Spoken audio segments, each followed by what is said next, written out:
के स्वागत राष्ट्रीय परिषद के लिए प्रदेश के 120 सदस्यों के निर्वाचन की घोषणा के लिए आयोजित आज के इस समारोह में केंद्रीय चुनाव अधिकारी के रूप में हम सब के बीच में यहां पर उपस्थित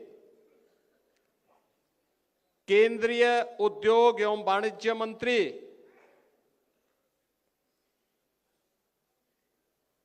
माननीय श्री पीयूष गोयल जी,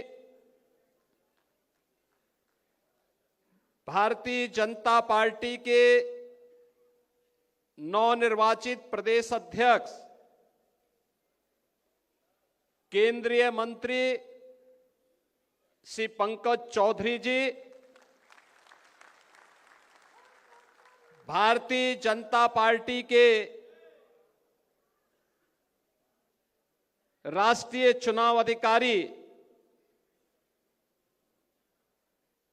और उत्तर प्रदेश से ही राज्यसभा के माननीय सदस्य श्री के लक्ष्मण जी,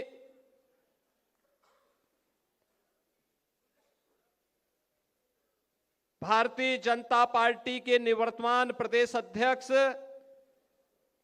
चौधरी भूपेंद्र सिंह जी, उत्तर प्रदेश सरकार में मंत्रिमंडल के मेरे वरिष्ठ सहयोगी उप मुख्यमंत्री द्वय श्री केशव प्रसाद मौर्य जी, श्री ब्रजेश पाठक जी, प्रदेश चुनाव अधिकारी डॉक्टर महेंद्र नाथ पांडे जी, राष्ट्रीय महामंत्री श्री अरुण सिंह जी, डॉक्टर राधा मोहन दास अग्रवाल जी, प्रदेश संगठन के महामंत्री माननीय श्री धर्मपाल जी, राष्ट्रीय उपाध्यक्ष और पूर्व प्रदेश अध्यक्ष डॉक्टर लक्ष्मीकांत वाजपेयी जी, राष्ट्रीय उपाध्यक्ष श्रीमती रेखा वर्मा जी, तारिक मंसूर जी, राष्ट्रीय मंत्री श्री सुरेंद्र नागर जी, केंद्रीय मंत्री श्री बीएल वर्मा जी, पूर्व प्रदेश अध्यक्ष गण डॉक्टर रमापति राम त्रिपाठी जी, सूर्य प्रताप शाही जी, स्वतंत्र देव सिंह जी, भारतीय जनता पार्टी के सभी केंद्रीय और प्रदेश के साथ ही मंडल स्तर से जुड़े हुए सभी हमारे पदाधिकारीगण, प्रदेश के कोने कोने से आए हुए सभी उपस्थित बहन और भाइयों, मैं सबसे पहले नवनिर्वाचित प्रदेश अध्यक्ष के रूप में श्री पंकज चौधरी जी का आप सभी कार्यकर्ताओं की ओर से हृदय से स्वागत करता हूं, अभिनंदन करता हूं।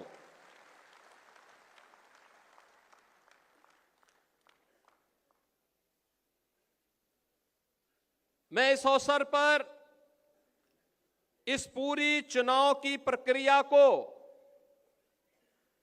सकुशल निर्विघ्न तरीके से संपन्न करने के लिए, निर्विवाद रूप से संपन्न करने के लिए डॉक्टर महेंद्र नाथ पांडे जी को, प्रदेश अध्यक्ष के निर्वाचन अधिकारी माननीय पीयूष गोयल जी को और संगठन पर्व के राष्ट्रीय अधिकारी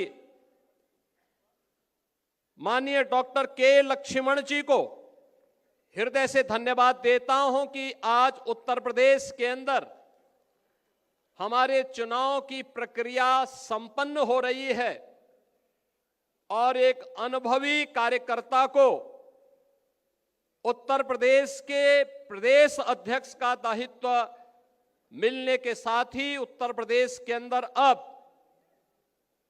नए गति के साथ सरकार और संगठन मिलकर के आदरणीय प्रधानमंत्री जी की मंशा के अनुरूप आगे बढ़ने के संकल्प के साथ बढ़ पाएगा। बहनों और भाइयों, मैं इस अवसर पर धन्यवाद दूंगा चौधरी भूपेंद्र सिंह जी को, जो पिछले 3.5 वर्ष से प्रदेश अध्यक्ष के रूप में अपने दायित्वों का निर्वहन करते हुए प्रदेश के अंदर हर एक उन कार्यक्रमों को गति प्रदान करने में अपना योगदान दे रहे थे। इस दौरान प्रदेश तमाम चुनौतियों का सामना करते हुए आगे बढ़ा और आज नवनिर्वाचित अध्यक्ष के चुनाव के साथ संगठन पर्व का यह दायित्व उत्तर प्रदेश के अंदर अपनी पूर्णाहुति की ओर अग्रसर हो चुका है। लेकिन नए दायित्व के कार्य हम सबके सामने नई चुनौती के साथ में है। आपने बदलते हुए भारत को देखा है। एक नए भारत का दर्शन हम में से हर व्यक्ति कर रहा है। 11 वर्ष में क्या भारत आज पूरी दुनिया का नजरिया भारत के प्रति और भारतवासियों के प्रति बदला है। जो लोग आज से 11 वर्ष पहले भारत को कमतर आंकने का प्रयास करते थे, हे दृश्य देखते थे, आज उन्हें भारत के अंदर विश्व नेतृत्व नजर आता है। आज उन्हें भारत पर गौरव की अनुभूति होती है। आज भारत वैश्विक संतुलन का कार्य कर रहा है और बिना रुके, बिना टिके, बिना झुके अपनी यात्रा को आगे बढ़ाने का कार्य कर रहा है। और ये हमारा सौभाग्य है, इस नए भारत को पिछले 11 वर्ष से अधिक समय से दुनिया के सबसे यशस्वी नेता आदरणीय प्रधानमंत्री के रूप में श्री नरेंद्र मोदी जी का नेतृत्व और मार्गदर्शन प्राप्त हो रहा है। उत्तर प्रदेश के अंदर पिछले 8-8.5 वर्ष के अंदर जो कुछ भी परिवर्तन हम करने में सफल हुए हैं, यह आदरणीय प्रधानमंत्री जी का मार्गदर्शन और नेतृत्व ही है। डबल इंजन सरकार की डबल स्पीड की ताकत है। एक एक कार्यकर्ता की मेहनत और परिश्रम का परिणाम है कि उत्तर प्रदेश के बारे में जो परसेप्शन था, उस परसेप्शन को हमने दूर किया। बीमारू राज्य के धब्बे से उत्तर प्रदेश को मुक्त करके रेवेन्यू सरप्लस स्टेट के रूप में उत्तर प्रदेश को दुनिया के सामने, देश के सामने स्थापित किया। आज उत्तर प्रदेश दंगा मुक्त है, माफिया मुक्त है, अपराध मुक्त है। आज उत्तर प्रदेश टूरिज्म का, इन्वेस्टमेंट का देश के बेहतरीन राज्यों में से अपने आप को एक साबित कर सकता है। और बेधड़क उत्तर प्रदेश के अंदर उस प्रकार के निवेश आए हैं, आ रहे हैं। कोई कल्पना कर सकता है कि केवल उत्तर प्रदेश में इन 8.5 वर्ष में 9.25 लाख नौजवानों को सरकारी नौकरी बिना भेदभाव के प्राप्त हुई है। 1.5 करोड़ से अधिक नौजवानों को परंपरागत उद्यम में उन्हें नौकरी के साथ और रोजगार के साथ जोड़ने का और जो कार्य निवेश का, सुरक्षा और कानून के राज में बेहतर तरीके से आगे बढ़ा है। 15 लाख करोड़ रुपए से अधिक के निवेश की योजनाएं जमीनी धरातल पर उतरी हैं और 6 लाख से अधिक की परियोजनाएं हमारे पास वर्तमान में तैयार है, जिसका हमें ग्राउंड ब्रेकिंग की तैयारी करनी है, जिसको लेकर के हम आगे बढ़ रहे हैं। मैं इस अवसर पर केंद्रीय उद्योग और वाणिज्य मंत्री माननीय श्री पीयूष गोयल जी का हृदय से धन्यवाद करूंगा कि आदरणीय प्रधानमंत्री जी, आदरणीय रक्षा मंत्री जी, आदरणीय गृह मंत्री जी, आदरणीय राष्ट्रीय अध्यक्ष जी के नेतृत्व में प्रदेश के विकास की जिन योजनाओं को आगे बढ़ाने के लिए जब भी हमने माननीय पीयूष जी से सहयोग और समर्थन मांगा, वे देश के अंदर या दुनिया के अंदर कहीं भी रहे होंगे, उत्तर प्रदेश के प्रस्ताव को उन्होंने तत्काल कहा कि ये होना है। जैसे हमने कहा उत्तर प्रदेश के अंदर 1 डिस्ट्रिक्ट 1 प्रोडक्ट की योजना हम आगे बढ़ाए हैं। हमारे पास एक कमी है। उन्होंने कहा आप बताइए। मैंने कहा हमें एक पैकेजिंग इंस्टीट्यूट चाहिए। उन्होंने कहा आप घोषणा कर दीजिए, ये मान के चलिए कि हो गया। और बहनों और भाइयों, मुझे प्रसन्नता है बताते हुए लखनऊ में भारत सरकार ने अपना पैकेजिंग इंस्टीट्यूट स्वीकृत ही नहीं किया, उसका सत्र भी प्रारंभ हो गया है। उत्तर प्रदेश अपने उद्यमियों के लिए उनकी प्रोडक्ट को शोकेसिंग कर सके, दुनिया के बाजार में पहुंचा सके। हमारे मन में आया कि हम क्या उत्तर प्रदेश ग्लोबल मीट का कोई आयोजन हम कर सकते हैं। कोई ऐसा आयोजन हो जाए जहां उत्तर प्रदेश के प्रोडक्ट को हम शोकेसिंग कर सकें। तो ट्रेड शो कोई ऐसा हो। मैंने माननीय पीयूष जी से चर्चा की। उन्होंने कहा चिंता मत करिए। पहले वर्ष उन्होंने कहा कि मैं कम से कम 500 फॉरेन बायर अपने खर्चे पे भेज रहा हूं यूपी में। यूपी के लोग अपना वो लगाएं, खरीदारी करने की जिम्मेदारी हमारी, दुनिया के मार्केट में पहुंचाने की जिम्मेदारी। और बहनों और भाइयों, आज हर वर्ष सितंबर माह में उत्तर प्रदेश का सूक्ष्म लघु उद्यम विभाग उत्तर प्रदेश के अंदर बने हुए हर प्रोडक्ट को हम लोग ग्रेटर नोएडा में इंडिया एक्सपो सेंटर में UP trade international trade show का आयोजन करते हैं। और इतना लोकप्रिय हुआ है, इस बार भी मैंने उनसे अनुरोध किया। वो दुनिया में अपने भारत के कार्यक्रमों की दिशा से व्यस्त थे, तब भी वे उसके कार्यक्रम में आए। आदरणीय प्रधानमंत्री जी ने उद्घाटन किया और माननीय पीयूष जी ने उसका समारोप किया और आए, और उसमें लगभग 11,000 करोड़ रुपए के प्रोडक्ट उत्तर प्रदेश से दुनिया के मार्केट के लिए बुक हुए। ये सारा पैसा उत्तर प्रदेश के व्यापारियों को, उत्तर प्रदेश के उद्यमियों को प्राप्त हुआ। यह कार्य तब हो पाया, राजनीतिक स्थिरता थी, सुरक्षा का बेहतर माहौल था,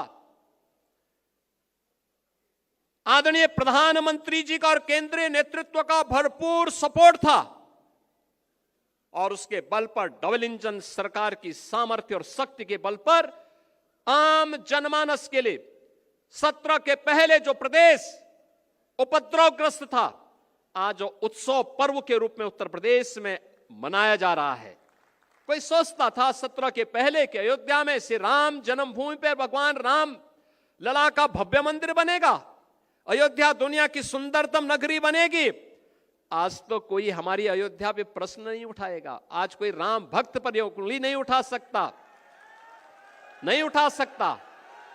सत्र के पहले जब भी कोई भाजपा का कार्यकर्ता, विचार परिवार का कोई कार्यकर्ता कहता था रामलला हम आएंगे, मंदिर वहीं बनाएंगे, लोग कहते थे अरे देखो ये सब इनका ऐसे ही नारा है। लेकिन क्या आज कोई प्रश्न उठा सकता है क्या? आज तो मंदिर बन गया ना, दुनिया का सबसे भव्य मंदिर बन गया है। और पहली बार हुआ है अयोध्या धाम में स्वयं आदरणीय प्रधानमंत्री जी पधारे। उन्होंने श्री राम जन्मभूमि के भव्य मंदिर के शिलान्यास का कार्यक्रम भी किया। प्रधानमंत्री जी ने 500 वर्षों के बाद रामलीला को अयोध्या में भगवान राम के अपने भव्य मंदिर में विराजमान करने का काम भी किया। और अभी 25 नवंबर को रामलला के भव्य मंदिर में धर्म ध्वजा के आरोहण करने के लिए भी स्वयं प्रधानमंत्री जी पधारे। भारत के विरासत को गौरव के साथ दुनिया के अंदर आगे बढ़ाने की उस अभिव्यक्ति का यह प्रतीक है जो हर भारतवासी के लिए प्रधानमंत्री जी बार बार कहते हैं अपनी विरासत पर गौरव की अनुभूति करो। वही विरासत है। काशी में काशी विश्वनाथ धाम हो, मिर्जापुर में मां बिंदुवासिनी का धाम हो, या फिर सीतापुर में नेमिष तीर्थ के पुनरुद्धार का कार्य हो, अयोध्या में श्री राम जन्मभूमि का हो, श्रावस्ती, कुशीनगर, कपिलवस्तु, कौशांबी या अन्य उन क्षेत्रों में भगवान बुद्ध से जड़े हुए तीर्थ स्थलों के पुनरुद्धार का कार्य हो, सारनाथ समेत उन सभी स्थलों के लिए जहां पर भी भगवान बुद्ध से जुड़े हुए तीर्थ स्थल मौजूद हैं। पश्चिम में सुख तीर्थ हो जो पहली भागवत भूमि के रूप में है, या मथुरा, वृंदावन, बरसाना, गोकुल, गोवर्धन, इन सभी तीर्थों के वैश्विक मानचित्र पर पुनर्स्थापना का कार्य आज प्रभावी ढंग से डबल इंजन सरकार उसी प्रभावी तरीके से आगे बढ़ाने का काम कर रही है। बहनों और भाइयों,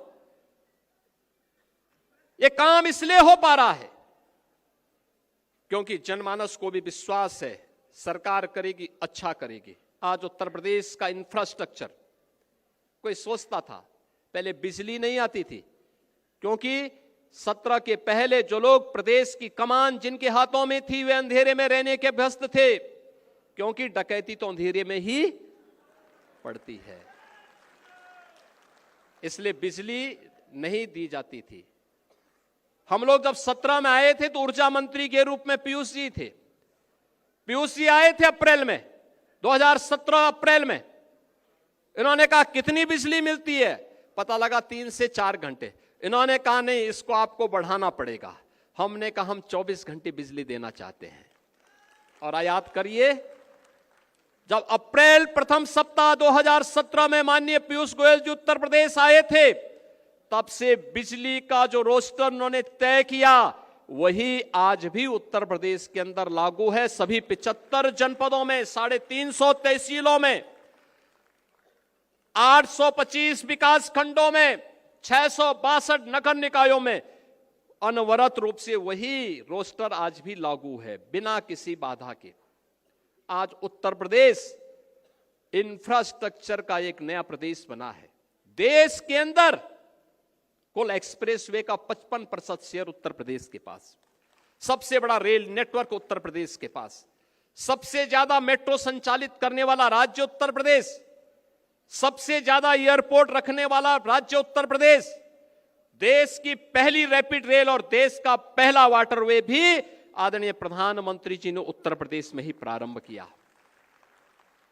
और बहनों और भाइयों, उस उत्तर प्रदेश की इस नई यात्रा के लिए एक नए कैप्टन के रूप में पंकज जी हमारे सामने आ गए हैं, और साथ साथ अब हमें आगे की कार्यक्रम की यात्रा, जिसके बारे में यहां पर दोनों हमारे डिप्टी सीएम ने भी कहा, याद करना 27 की लड़ाई आपके सामने, विरोधी के पास इतनी ताकत नहीं है, लेकिन याद रखना विरोधी चाहे कैसे भी हो, उस विरोधी के छल और छद्म का जवाब देने के लिए आपके पास उतना ही सामर्थ्य होनी चाहिए, उतना ही शौर्य और उतना ही तेज भी होना चाहिए। और शौर्य और तेज के लिए आपको जगाने के लिए भी आज मैं इस मंच का उपयोग करना चाहूंगा। एक अवसर है आपके पास, और मैं अक्सर सुनता हूं, आपकी मेहनत में कोई संदेह नहीं, आपके पुरुषार्थ में भी किसी को संदेह नहीं है, आपके द्वारा किए जाने वाला परिश्रम में कोई संदेह नहीं है, लेकिन हमारी कहीं कहीं अति उदारता, सहिष्णुता और दूसरों पर विश्वास करने की प्रवृत्ति कभी कभी हमें धोखा दे देती है। ये किस रूप में? वर्तमान में भारत निर्वाचन आयोग के द्वारा एसआईआर की कार्रवाई हो रही है, चल रही है ना, सब जगह चल रही है ना, पूरे प्रदेश भर में, क्या नगर, क्या गांव, क्या बूथ, चाहे मंडल, कुछ भी हो, है ना? सब लोग सहमत है ना? सभी लोग सहमत है ना? चल रहा है ना? और जब मैं आपसे पूछ दूंगा कि क्या उसकी क्या गति चल रही है, तो आप में से हर व्यक्ति बोलेगा कि हमारे यहाँ 98% हो गया, कोई बोलेगा 99% हो गया, कोई कहेगा हमने 100% कर लिया, यही तो बोलेंगे ना। लेकिन ये सच्चाई नहीं है, ये सच्चाई नहीं है। ये शुद्ध नियत से मतदाता सूची की शुद्धिकरण का और लोकतंत्र के सशक्तिकरण का एक बहुत अच्छा अवसर है। जो चुनाव के बाद अक्सर शिकायत होती है कि साहब मेरा नाम मतदाता सूची में नहीं है या मेरा बूथ 5 किलोमीटर दूर कर दिया गया था, उसका समाधान का एक अवसर है। और वो अवसर इसलिए मैं कह रहा हूं, उत्तर प्रदेश की आबादी है 25 करोड़। कितनी है? 25 करोड़। 25 करोड़ की आबादी में मतदाता सूची में नाम होने चाहिए कुल 64%। 64 से 65% लोग ऐसे होने चाहिए, ऐसे होंगे जो 18 वर्ष से ऊपर के होंगे। 18 वर्ष से ऊपर का हर वयस्क मतदाता जो उत्तर प्रदेश का निवासी है, वह मतदाता सूची में नाम उसका होना चाहिए। होना चाहिए कि नहीं होना चाहिए? यही है ना। अब 18 वर्ष से ऊपर का मतदाता सूची में नाम होना चाहिए, तो यह संख्या होनी चाहिए 16 करोड़। और मतदाता सूची में SIR के बाद जो मतदाता सूची में नाम आए हैं, वो कितने आए हैं? 12 करोड़। ये 4 करोड़ का जो गैप है, 2025 की जो मतदाता सूची थी, जनवरी 2025 की, उसमें कुल नाम थे 15 करोड़ 44 लाख। कितने थे? 15 करोड़ 44 लाख। 1 जनवरी 2026 को जो भी युवा 18 वर्ष का होगा, वह मतदाता बनने का हकदार होगा। यह संख्या बढ़नी चाहिए 15 करोड़ 44 लाख से 16 करोड़ तक, लेकिन यह संख्या बढ़ी नहीं है, घटी है। 15 करोड़ 44 लाख से घट करके ये हो गई है 12 करोड़। ये जो 4 करोड़ का गैप है, ये मिसिंग है। ये आपका विरोधी नहीं है,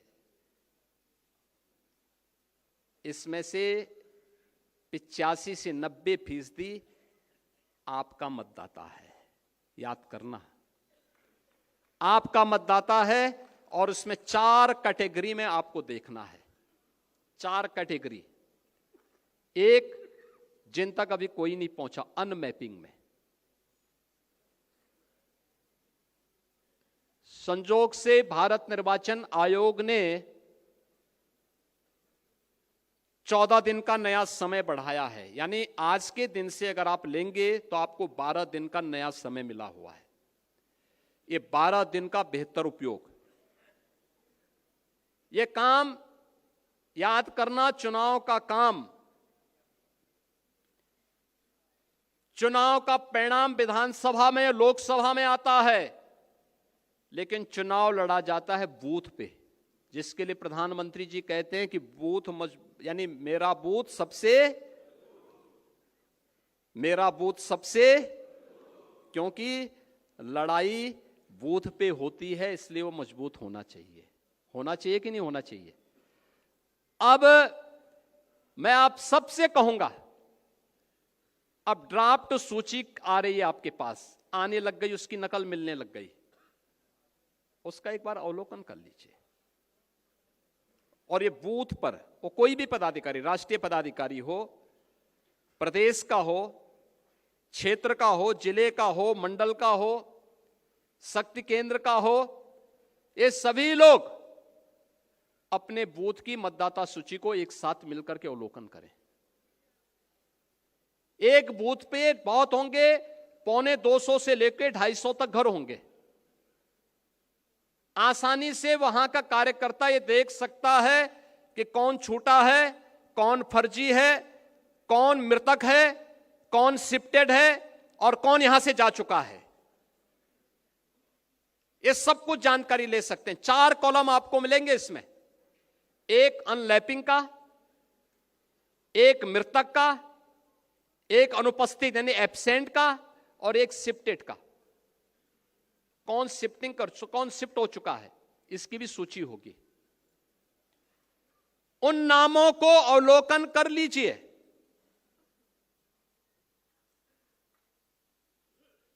देखिए, मैं अभी गया था एक जनपद में, वहां की मतदाता सूची में जो एसआईआर के फॉर्म भरे हैं बहुत सारी विरोधियों ने, उसमें कुछ बांग्लादेशियों के भी नाम है। आप मुझे बताइए, एक जगह तो यह भी मैंने देखा, एक सज्जन का नाम था, उसकी उम्र 20 साल, उसके पिता की उम्र 30 साल और उसके ग्रैंडफादर की उम्र 40 साल। तो मैंने कहा ये कौन नए नमूने आ गए। देखो, आप जब देखेंगे तब आप मुझे बताइए 10 साल की उम्र में किसी का बच्चा होगा क्या? लेकिन यह भी फॉर्म भरा गया है। यानी बेटे की उम्र 20 साल, बाप की उम्र 30 साल और उसके ग्रैंडफादर की उम्र 40 साल। तो मैंने कहा तब तो ये कई पीढ़ियां देख चुके होंगे भाई। आप मुझे बताओ, अगर सबसे बड़ा व्यक्ति 90 साल का होगा तो इताई उससे पहले तो कई पीढ़ियां होंगी। वो तो पूरा गांव ही एक परिवार बसा देगा, एक ही परिवार गांव बसा देगा। हमें इस समय उसको देखना होगा। यह भी फर्जी हुआ है। नाम कहां से? पश्चिमी, यानी उसमें दिनेजाकपुर, नौगांव असम, और मतदाता बने हैं संभल में। क्या मतलब है?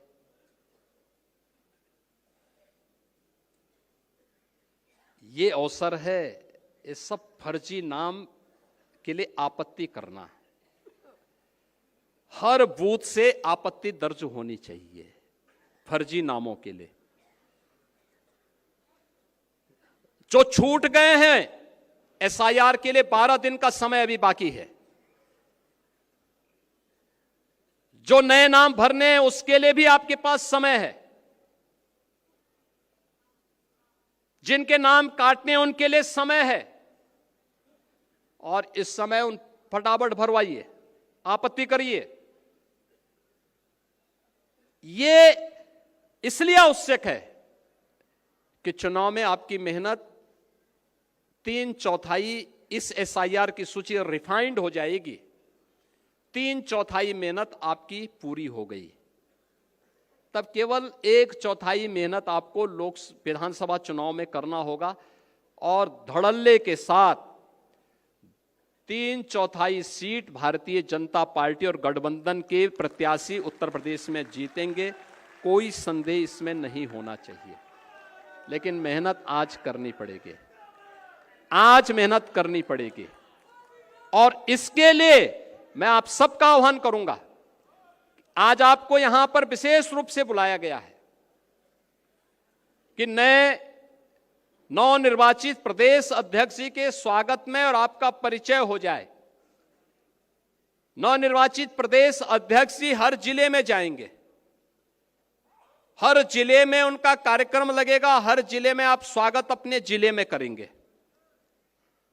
आपको दिल्ली जाने की आवश्यकता नहीं, आपको गोरखपुर या महाराजगंज जाने की आवश्यकता नहीं।